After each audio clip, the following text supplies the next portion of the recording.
L'air ambiant est aspiré puis filtré. Par la suite, l'air filtré passe au niveau du condenseur où les gouttes vont se former.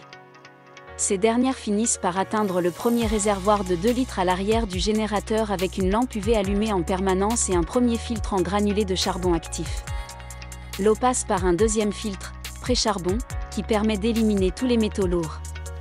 Ensuite elle passe par un troisième filtre, post-charbon, qui élimine les goûts et les odeurs. Elle passe par la suite dans l'osmose inversée qui élimine tous les micro-organismes jusqu'à 0,03 microns. Elle passe ensuite dans la cartouche des minéraux à raison d'1 mg par litre de sodium, potassium et calcium.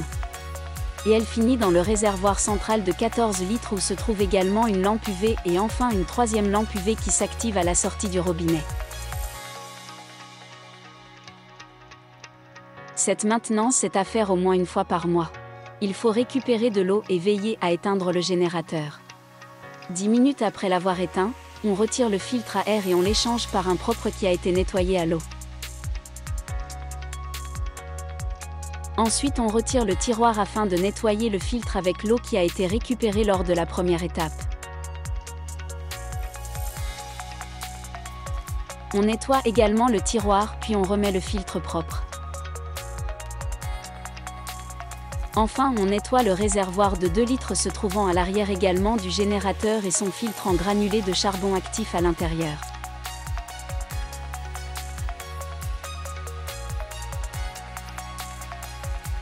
Bien vérifier qu'il n'y a pas de dépôt dans le réservoir. Dans le cas contraire, il est nécessaire de le vider.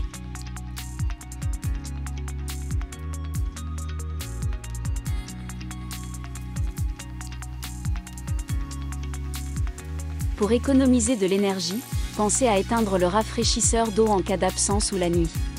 En cas de déménagement, transportez le générateur debout, dans le cas contraire attendre 24 heures pour le remettre en service. En cas de départ prolongé de plus d'une semaine, vidangez et débranchez le générateur. Il est primordial de renouveler l'air dans vos logements ou dans vos locaux pour que nos générateurs donnent le meilleur d'eux-mêmes. Il est également indispensable de faire vos maintenances mensuelles et annuelles, garantie du bon fonctionnement et de la longévité de vos générateurs.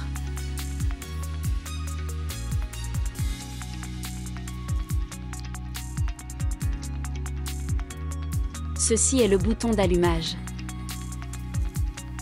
Ce deuxième bouton est le rafraîchisseur d'eau et il y a un indicateur de son fonctionnement sur l'écran, une simple pression pour l'activer ou désactiver.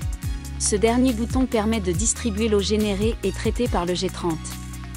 Les autres boutons sont réservés aux techniciens de Jobuilder.